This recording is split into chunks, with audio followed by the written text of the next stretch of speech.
Guys, join me on a trip to visit the minor Basilica of St. Anne in Bukit Mertajam.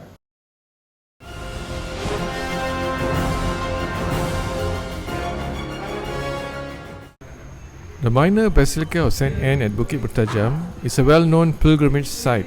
It attracts over 100,000 pilgrims a year during its feast day, which lasts for 10 days. The annual feast day for St. Anne's feast is on 26th of July every year, and pilgrims come not only from Malaysia but from neighbouring countries as well. In the Catholic Church, a basilica is a designation given by the Pope to a church building. These basilicas can be divided into major basilicas and minor. There are 4 major basilicas, the 4 great churches located around Rome, and then there are about 1,800 minor basilicas located throughout the world. Minor basilicas are churches throughout Christendom which have been given special designation by the Holy Father for reasons of architectural beauty, historical significance, or they may be famous pilgrimage sites. The 4 major basilicas in Rome are: number 1, the Archbasilica of St. John Lateran. This is the most important Catholic church in the world. It even outranks St. Peter's Basilica, basically because it hosts the seat of the Bishop of Rome, which is the Pope. Number 2, St. Peter's Basilica in Vatican City. This famous church is located in Vatican City and is built over the tomb of St. Peter, who is supposed to be the first Pope of the church. Number 3, Basilica of St. Paul outside the walls. This basilica is built over the tomb of St. Paul.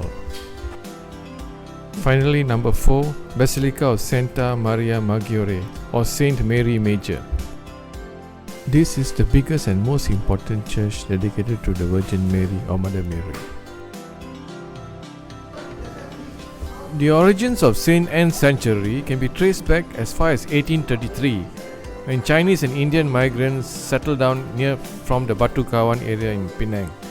Then in 1846, the first chapel was built on St. Anne's Hill by Father Adolphe Couillin, a French priest. St. Anne's Hill is located behind the old church, and if you go up the steps here, it leads you up to the top of the hill. And as you walk along the steps, you can see there are 14 crosses, which represents the 14 stations of the cross if you follow the way of the cross. So during the season of Lent, sometimes the way of the cross ceremony is held, going up the steps here, stopping at each cross to pray each station of the cross. So remember, as I told you earlier, the first church in St. Anne's compound was built on this hill here by Father Adolphe Couillin. If you climb right to the top of St. Anne's Hill behind the old church, you can see the foundation stones of the first church here.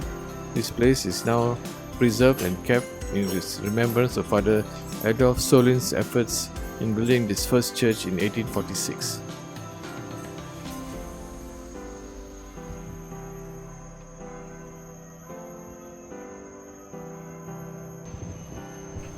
Later, with the increase in the Catholic population, a bigger chapel was built in 1865 by Father Maistre, also a French priest.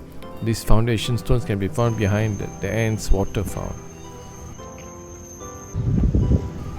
Later, in 1888, Father Sorin built a bigger church which is now present today. This same church still stands and becomes the Shrine of Harmony.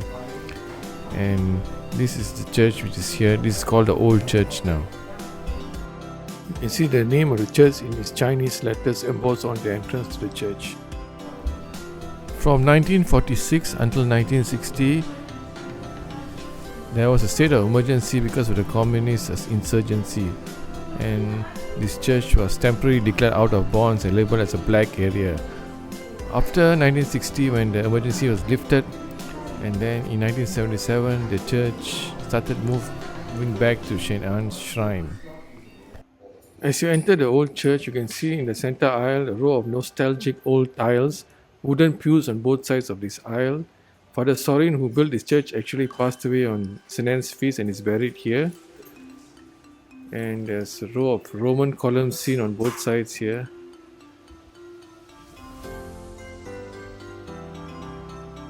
If you look above the altar, you can see they have restored and preserved the old stained glass windows from France.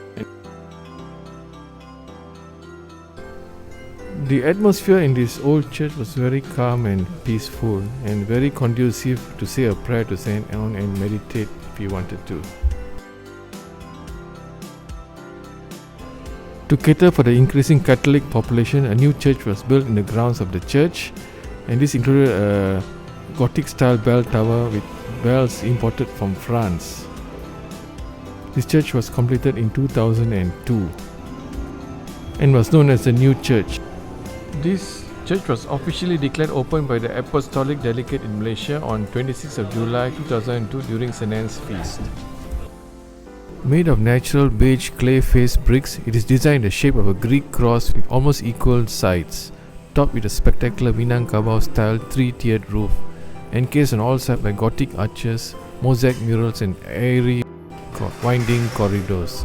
It can fit 2,000 people and is one of the largest churches in Malaysia. On 5th September 2019, this Church of St. Anne was elevated to the status of a minor basilica by the Pope. If you do visit the church, don't forget to see the ancient relic, which is a gift of the Holy See.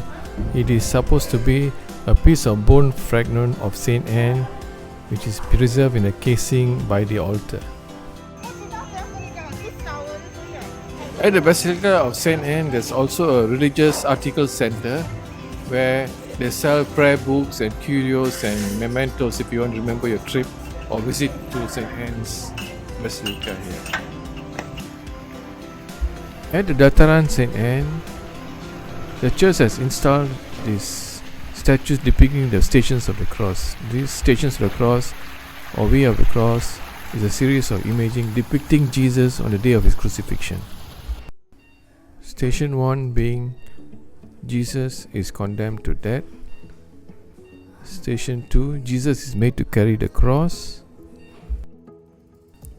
Station 3, Jesus falls the first time. Station 4, Jesus meets his mother. The fifth station, Simon is forced to carry the cross. The sixth station, Veronica wipes the face of Jesus. The seventh station, Jesus falls the second time. The eighth station, Jesus meets the women of Jerusalem. The ninth station is Jesus falls the third time. The 10th station, Jesus is stripped of his garments. The 11th station, Jesus is nailed to the cross. The 12th station, Jesus dies on the cross. The 13th station is when Jesus is taken down from the cross. And the final 14th station, Jesus is laid in the tomb. And there's also a dormitory for pilgrims or people to stay if they want to catch the feast of St. Anne.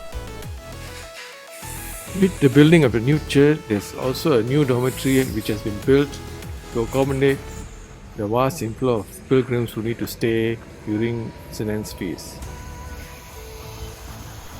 At the grounds of St. Anne's Church, there are two grottos dedicated for prayers, and this is one of them. Nice waterfall, peaceful area for you for prayers to be said in honor of St. Anne.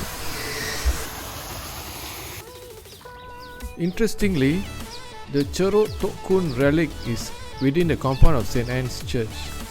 This relic can be traced back to the ancient Indian kingdom of Kadaram, presently known as Kedah. This relic was discovered by Colonel James Lowe in 1845. Some Pallava scripts or Sanskrit inscriptions can be found written on this large smooth stone which has been said to have been carved around the 5th to 6th century. And the inscription is pre-Pallava and the language is Sanskrit. And the inscription reads, "Thus vanquish the enemies of King Rama Nuiba." The Museum of Antiquities has preserved this place as a heritage spot, and you can visit this relic if you come to St. Anne's Church. It's located within the compounds of the church.